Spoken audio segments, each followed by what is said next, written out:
and welcome to PECOS.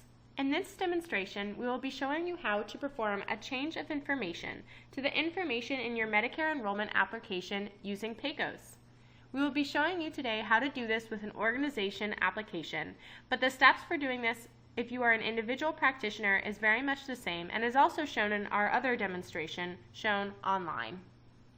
To do this, you will have to log into PECOS using the same credentials that you used to submit your application the first time.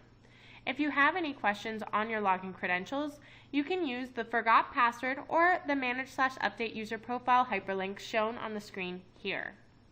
So now I will log in and show you how to do this for an organization. Presenter enters user ID and password. You are then going to need to select the My Enrollments button on the left-hand side of the screen. And from here you'll see all of the existing associates that you have the ability to submit applications on behalf of. Because I am going to be showing you how to perform a change of information for our example as Primary Health Clinic, I will select the View Enrollments button for this associate now. You are then navigated to this screen, which will show you all of the enrollments that are existing for that organization. And as you can see, I have one that's listed as approved here, and then I have a new one which I began but have not yet completed or submitted to Medicare. So because I'm going to be performing a change to the existing application shown here that's approved, I'm going to need to select the More Options button here in order to do that. After selecting the More Options button, you'll be taken to a page where you will need to select what type of action you are trying to take on the Medicare enrollment application. And because you need to make a change to your information, you'll select the Perform a Change of Information to Current Enrollment Information option. Please note that if there are any other activities that you need to perform over your Medicare application, like performing reassignment activities or updating EFT information, electronic funds transfer information, you can select those options here as well. We're going to click on the Next Page button to move forward. On this page, you're being asked to indicate whether or not you are making updates to physical location information. For this change of information, I'm going to select No, because the information I'm going to be updating is contact information and ownership information, but you can select Yes if this pertains to your specific enrollment scenario. On this screen, you can indicate whether or not reassignment information is being updated, and because I am not changing reassignment information, I'm going to select that other information is changing.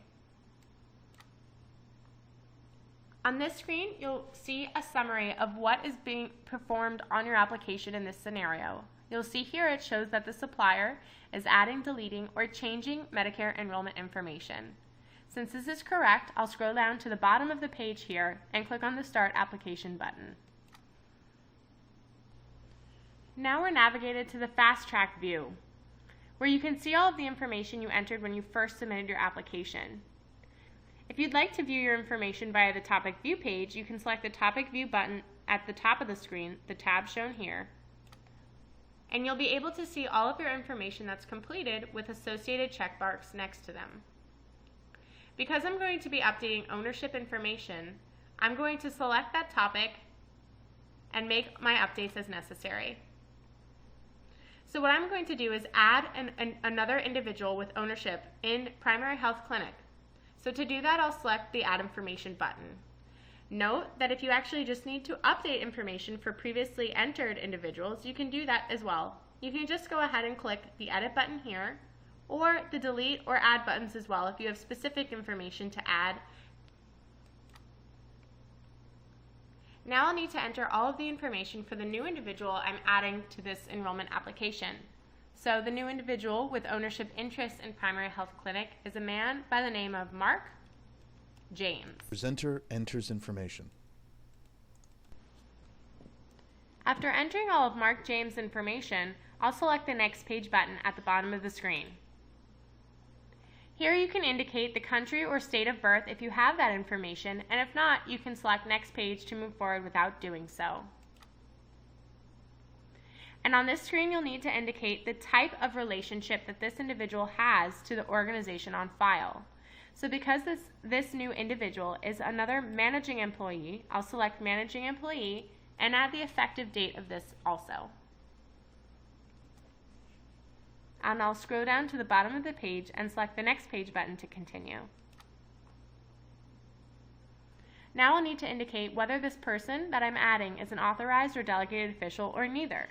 And because Mark James is neither an authorized nor delegated official, I'll select this option and move forward. I'll now need to indicate whether or not Mark James has any final adverse actions associated with him. I'm going to select no for the purposes of this example, but since I don't have any final adverse actions to report for Mark James, I'm going to select the Save button at the bottom of the screen. And now, as you'll see, I'm navigated to the topic summary page that shows Mark James added to our enrollment application along with Jim Madison. Because I have no additional changes to make, I can move forward, but if I made a mistake or need to update the information shown, I can do so with the button shown here. I'm going to now navigate back to the Error Check tab and make sure that I'm addressing every error still outstanding in the enrollment application before I attempt to submit. As you can see on the Error/Warning Check tab, there are no outstanding errors or warnings for this enrollment application.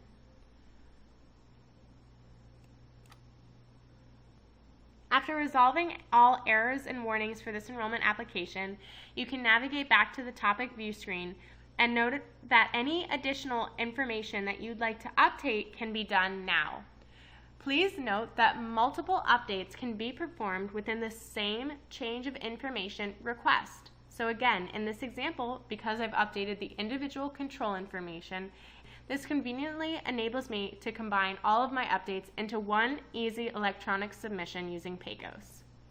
When I'm ready to submit my application and all of my changes have been made, you can scroll down to the bottom of the page here and you'll see the Begin Submission button, which I'll select now because I'm ready to initiate the submission to my Medicare Administrative Contractor.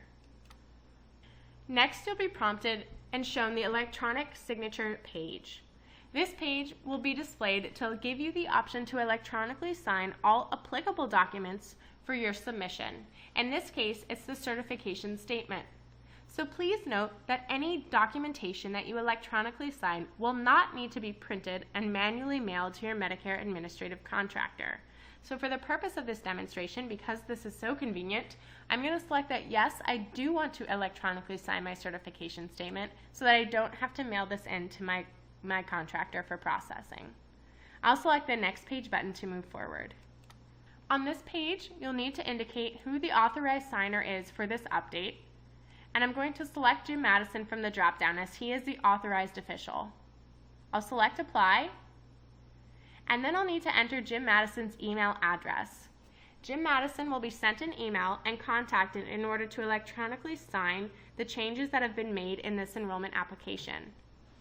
After I'm done entering Jim Madison's contact information, his email address, I can select the Next Page button. I'm now navigated to the Submission page, which shows me my Medicare Administrative Contractor listed as a label and supporting documentation information shown in the center of the page here.